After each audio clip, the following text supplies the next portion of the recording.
Okay, so good afternoon, everybody. It's a pleasure to be here presenting to you today a very brief introduction to health ecosystem value design, a system for creating systemic value in health and care.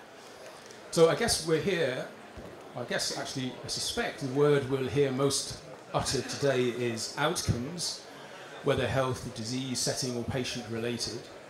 And I'm also pretty certain that everyone here has a purpose of some kind, whether to innovate, design, maybe find a health or care technology, service, product, think about new care models, how we can adapt our current practices, maybe transform a health system, or maybe look at ways we can better integrate health and social care and other aspects of the whole health ecosystem. And maybe we're thinking of doing that through some measure or logic of thinking about value itself. The challenge is, as I'm sure we all experience, it's not easy. The path from purpose to outcomes is fraught with uncertainty. There's a lot of cost, a lot of iteration, a lot of delay to and fro. And in short, we have to navigate through this black box of affecting a very complex system. So how can we look inside this black box? And this describes some of the properties of our health systems. They contain a high diversity of actors and resources. Resources in the forms of diverse forms of knowledge, different technologies, competencies, a whole bunch of different behaviors and interactions. There's a wide variety of outcomes that are highly context specific in their variation, in our ability to achieve them. We have both non-linear and linear forms of feedback going on within this system. Some parts of the system are stable, other parts are very chaotic and changing very rapidly. It's largely unpredictable, although we say we can predict what we do, often it doesn't actually result in the prediction we expect. Therefore, it's difficult to analyse, and sitting underneath our health system are all of these structures, these mechanisms, these influences that are maybe outside the healthcare system itself. So no wonder we ask the question, well, just where do we start? And maybe we don't even ask that question. Maybe we're just more concerned of how do we just dive in and go with the flow of the system to test, to experiment and learn. And indeed, I think there are three approaches when faced with a complex system of health and care of this kind. We can spend time analysing the system, trying to understand the causes of poor outcomes, the interactions within the system. As I mentioned, we can just say, well, let's just get on with it. And this is perhaps the dominant logic that's emerging now with design thinking. People just saying, well, we'll do a bit of empathic understanding of patients, and then we'll dive in with a prototype and iterate around that prototype and get some learning using that service or that technology as an artifact for learning what's going on in the system. Or we can adopt a more blended approach. So how can we know when to analyse the system and when to just dive in and experiment? So what I want to show is how we can actually move from complexity to more certainty in our approaches to achieve our purpose of improving outcomes. Opening the black box. Okay. Now I would say to start, to answer that question where to start, we need to think right back to basics. We need to start with the question, what is health and what is disease? And we have to view our own health itself as a complex adaptive system. So this is a model of a personal experience with health.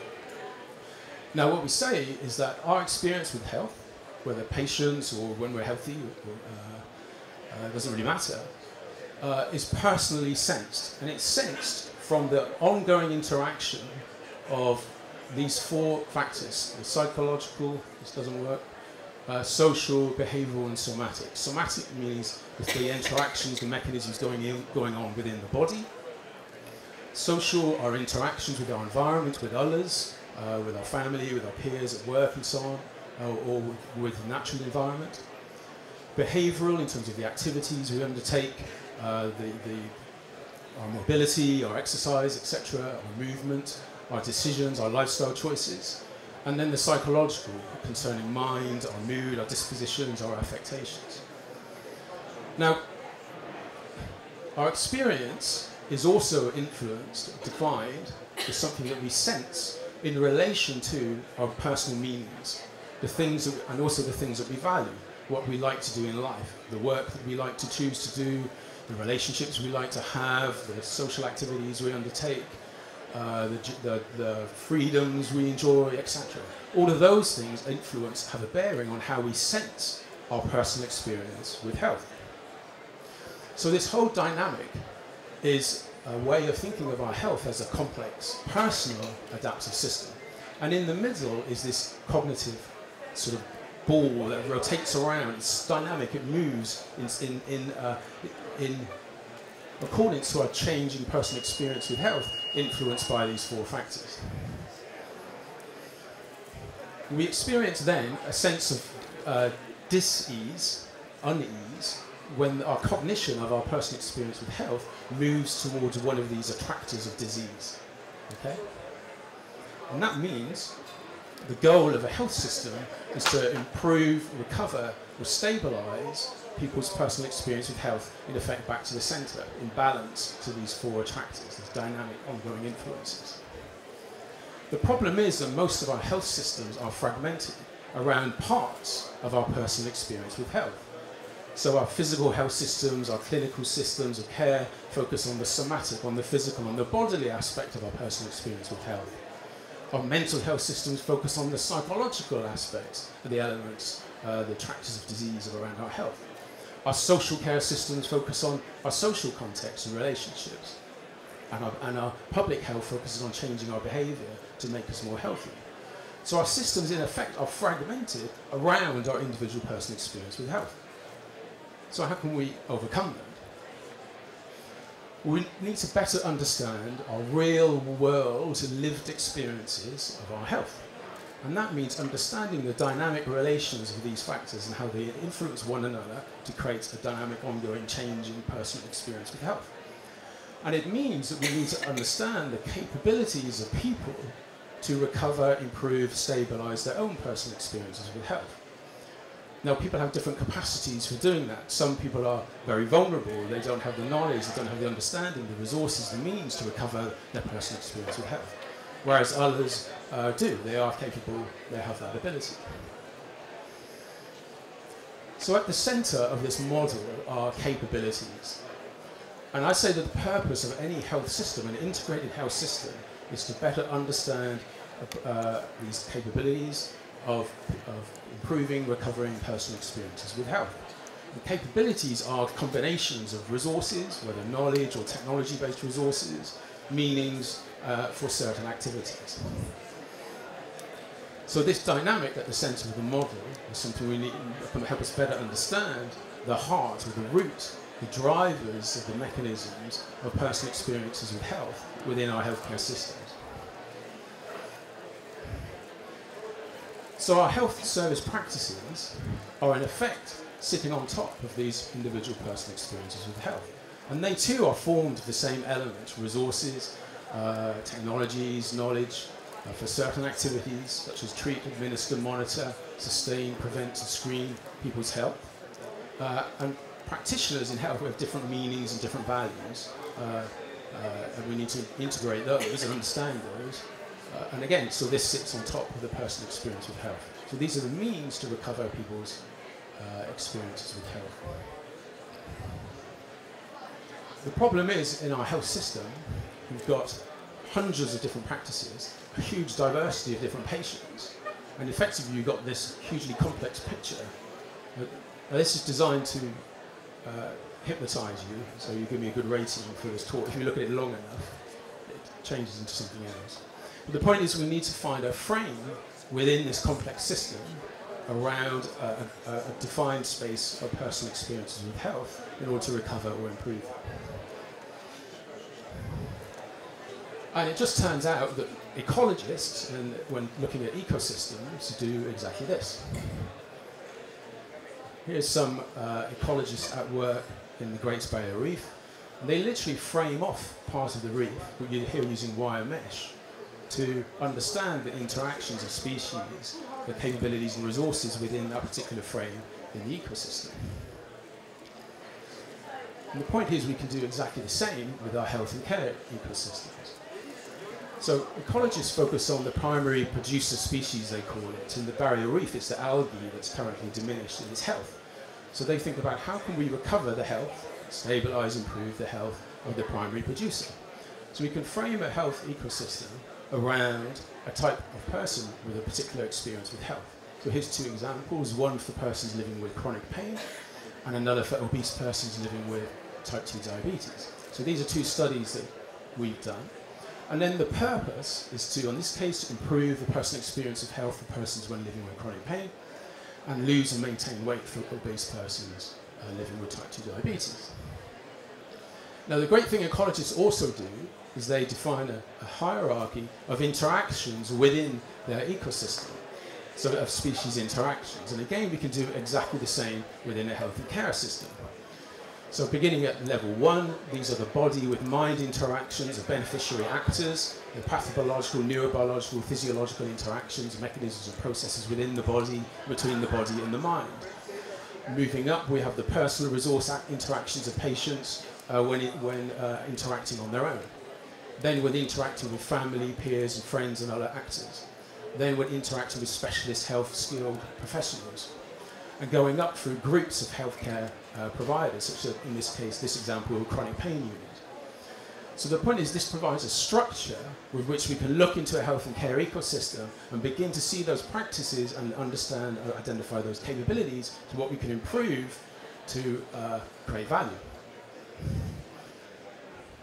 And so in a study earlier this year, we captured 300 different capability factors going right across this particular chronic pain ecosystem through interviews, through observations and so on.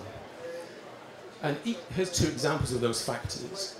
One, this is one for the patient. Understand your pattern of pain in relation to the pain relieving actions you have taken. And for each, we can attach an importance score, a current performance score, an opportunity, whether it's a hotspot, i.e. a real unmet need, whether there's any conflicts or constraints upon achieving that capability, what resources and technologies are currently attached to it, what's the spread of diversity, how people rate that factor differently, what particular theme it belongs to, and also what outcomes it relates to, what it influences. And it's the same for healthcare professionals. Determine the effects of interactions between different chronic pain relief elements for an individual patient. The two are obviously related. And so then we can draw out these themes of capabilities within a healthcare ecosystem. So there's 46 themes for the chronic pain ecosystem.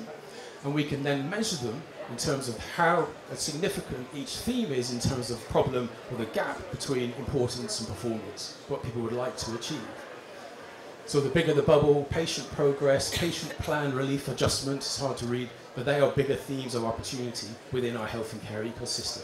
So here now we're beginning to see some targets for our purpose to improve, create value.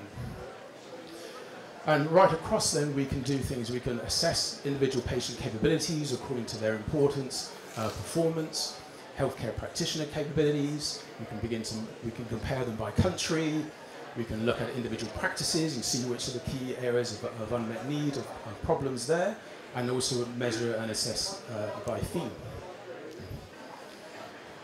We can also group patients into segments of capability. So this is the study for obesity. We found 4 different segments of obese persons when trying to lose or maintain weight, according to their motivations, their resources, the constraints acting upon them. We found, for example, a small group of frustrated diet exercise planners, but a really large group of constrained and disengaged patients who are really detached and struggling to even think about losing weight. So they are the real hard group to reach. We can also segment healthcare practitioners and begin to overlay the two to see some relationships between the type of patient and the type of healthcare practitioner in order to define a path towards value creation within an ecosystem. And indeed, this slide kind of summarizes the overall thinking about how we can evolve value when we look at it through a capability and an ecosystemic perspective. On the y-axis, we've got the degree of complexity of personal experience with health. So the most vulnerable people, those with the least resources, the least means to self-manage their own health, to build their capabilities. And then along the x-axis, the degree of self-management capability.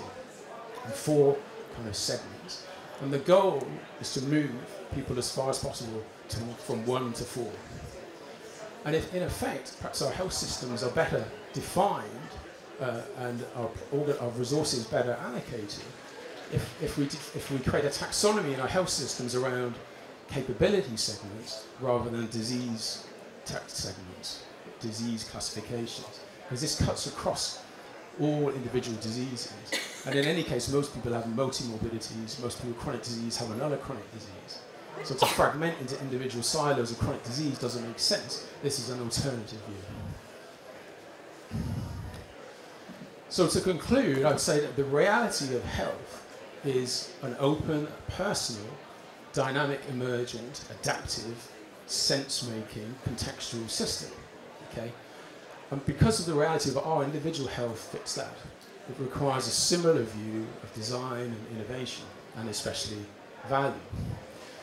And by adopting this view, like the divers in the reef, it allows us to dive much deeper into the complex reality of our healthcare systems, helps us to obtain insight into those hidden underlying interactions, those mechanisms, those structures that are preventing us from adapting, innovating, improving, integrating, transforming our health system. So the final thing I would say is that what then is health ecosystem value?